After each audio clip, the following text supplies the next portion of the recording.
Jesus in Jerusalem. Jerusalem was the great city, the city of God's presence. In the mind of every Jew, it was a place of glory, awe, and festivity. Jesus was about to make his last visit with his disciples. Unfortunately, their perception will be turned upside down completely just in a matter of a week time after crossing Jerusalem's gate. Jesus spent the last few years in ministry, changing lives, talking to people, explaining the kingdom of God, healing, restoring, resurrecting hope, testifying about his Father, and trying to open their eyes to his plan and the mission of the Messiah. But people were still confused. They had their own expectations, assumptions. In this Sabbath school lesson, Jesus is about to make a very clear statement. It's time for an open game. It's a special coming to Jerusalem. And I like how the lesson starts with the first part with the story of Haggai and Zechariah, both prophets in the time when the last temple had its foundations laid down. Nostalgia and sadness was filling the hearts of those who were able to compare the Solomon's temple with the newly built temple after returning from Babylon. Prophet Haggai will encourage them and will prophesy that something much greater will bring glory to this newly built temple.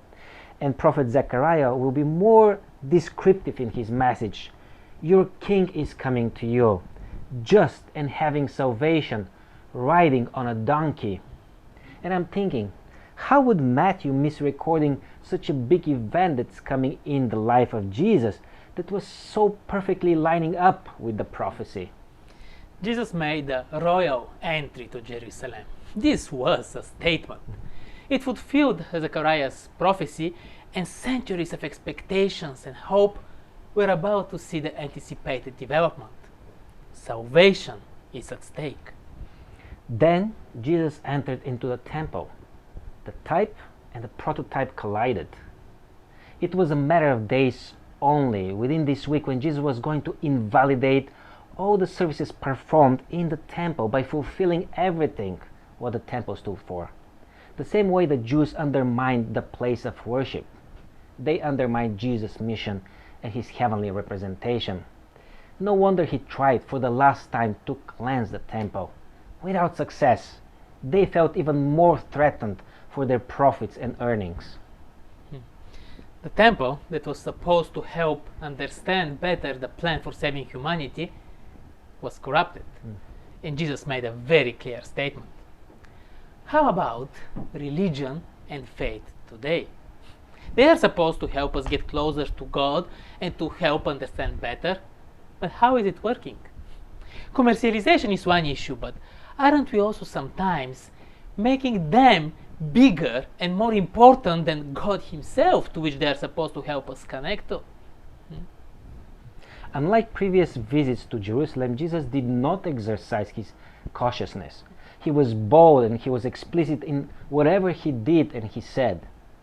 Another such surprising moment is Jesus' cursing of the fig tree for not bearing fruits. The lesson draws our attention to the relation between this moment when Jesus curses the fig tree and Jesus cleansing the temple, and finds Jesus' words and actions as harsh, with a reason though. This is another very big statement. There was no fruit. Well, maybe it wasn't the time and the season to expect fruit, but it doesn't matter. Because what is at stake here is the relationship and connection with the source of life and the one who enables fruit. The connection with fruitless images, symbols, practices, institutions was cut. The base, the cornerstone, is different. And Jesus continues explaining. And it seems that Jesus had one more bizarre message to his people. He was a good storyteller, so he used a parable to tell the Jewish nation that they did everything possible to reject God's message, to silence the prophets, and what was to come in a matter of days and hours, to kill God's anointed one, his son. In plain words, he meant the kingdom of God will be taken from you. The stone which the builders rejected has become the chief cornerstone.